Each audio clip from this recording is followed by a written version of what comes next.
దయచేసి ఎందుకంటే ఇక్కడ పెద్దలు పోచారం శ్రీనివాస్ రెడ్డి గారు స్పీకర్గా పనిచేసిన వాళ్ళు కూడా చాలామంది ఉన్నారు. Cabinet is a collective decision. నేను చాలా సంవత్సరాల నుంచి సభలో ఉన్న తప్ప మంత్రి లేచి ఇంకొక మంత్రిని ప్రశ్నలు అడిగేటువంటి సంస్కృతి ఉండదు. బికాజ్ క్యాబినెట్ అనేది ఒక కలెక్టివ్ డెసిషన్. మంత్రి అనేది ఒక పోర్ట్ఫోలియో చూసినా అన్ని శాఖలకు సమానమైనటువంటి బాధ్యతను మంత్రి కలిగి ఉంటాడు.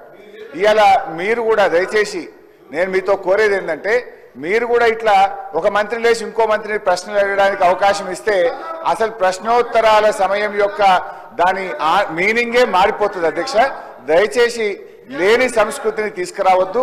మంత్రి అనే వాళ్ళు క్యాబినెట్లో మాట్లాడుకోవచ్చు. Government is a collective decision. ఇట్లా మినిస్టర్లు లేచి అడిగే సంస్కృతి ఉండదు. నంబర్ 1. నంబర్ 2, గతంలో కూడా కోమటిరెడ్డి వెంకటరెడ్డి గారు అప్పుడు కూడా మంత్రిగా ఉన్నారు. మరి వారి హయాంలోనే ఈ మూసి ఈ రకంగా జరిగింది. మీరు మంత్రిగా ఉన్నప్పుడు సరిగా చేసి ఉంటే ఈ పరిస్థితి ఎందుకు? కోమటిరెడ్డి వెంకటరెడ్డి హరీష్ రావు గారికి చెప్తున్నా, 21 సంవత్సరాల అనుభవం ఉన్న హరీష్ రావు గారిని అడుగుతున్నా, మీకు ఎల్పీ లీడర్ లేడు, నువ్వు డిప్యూటీ లీడర్వా శాసనసభ్యునివా? క్వశ్చన్ అవర్లో నిన్న కూడా నువ్వు బైక్ తీసుకున్నావు. మా స్పీకర్ మంచోళ్ళు కాబట్టి నీకు బైక్ ఇచ్చాను. నీ ఏ హోదాలు అడుగుతున్నావు? నువ్వు ఏ హోదాలు నువ్వు మాట్లాడుతున్నావు? నువ్వు ఏ హోదాలా? గౌరవ్ సార్ ఒక నిమిషం సార్, చాలా ఇంపార్టెంట్ ఇది ఫర్ ఎవర్. తెలంగాణ ప్రజలకు తెలవాలి సార్. తెలంగాణ ప్రజలకు తెలవాలి. తెలంగాణ ప్రజలకు ప్రతిపక్ష నాయకుడు సంవత్సర కాలంగా సభకు రాకపోవడం ఈ సభనే కాదు, తెలంగాణ ప్రజలని అవమానపరిచినట్టుగా ప్రజలందరూ అనుకుంటారు. అధ్యక్ష, ఈయన డిప్యూటీ లీడరా సార్?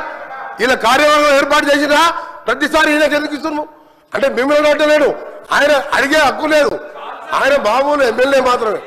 అందుకనే గౌరవ చెప్తున్నా, నా బాధతోని నల్గొండ ప్రజల కడుపులో ఆవేదన, ఫ్లోరైడ్ మూసి నీళ్లు చచ్చిపోతున్నారు సార్. మధ్యలో పేదవాళ్ళు, డబ్బున్న వాళ్ళు హైదరాబాద్కి వచ్చిండ్రు, డబ్బు లేని దళితులు గిరిజనులు నల్గొండలు చచ్చిపోతున్నారు. అంత కనికరం లేదు సార్ వీళ్లకు. ఎస్ఎల్బిసి సొరంగం 70% పూర్తి చేశాం. ఇరిగేషన్ మినిస్టర్గా ఉండి ఒక్కసారి సొరంగం రాలే.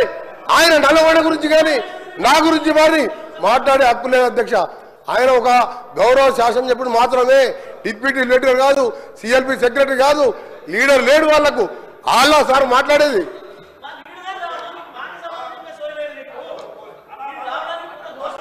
సార్, ఇప్పుడు ఈ రాష్ట్రాన్ని అతి ఎక్కువ కాలం పాలించింది కాంగ్రెస్ పార్టీ.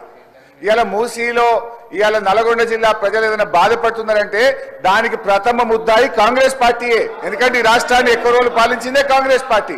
మీరేం చేసిందని మమ్మల్ని మాట్లాడుతున్నారు. ఎస్ఆర్ఎస్పి స్టేజ్ 2 పనులు పూర్తి చేసి కాళేశ్వరం జలాలను నల్లగొండ జిల్లా తుంగతుర్తి, సూర్యాపేట, కోదాడ ప్రజలకు అందించిన పార్టీ బీఆర్ఎస్ పార్టీ.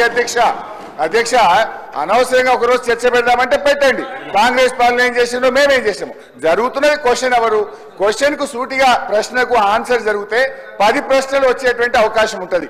ప్రతిరోజు 3 ప్రశ్నలకు 4 ప్రశ్నలకే సభ పోతుంది కనుక దయచేసి మీరు ఒక్కొక్క ప్రశ్నను సూటిగా ప్రశ్న సమాధానం చెప్పినట్టు చూడండి. మంత్రులు లేసి రాజకీయ ప్రసంగాలు చేస్తే మేము ఇంటరప్ట్ చేయాల్సి వస్తుంది. దానికి అవకాశం ఇవ్వద్దని మిమ్మల్ని కోరుతున్నాం. గౌరవ సభ్యులు. Thank you sir.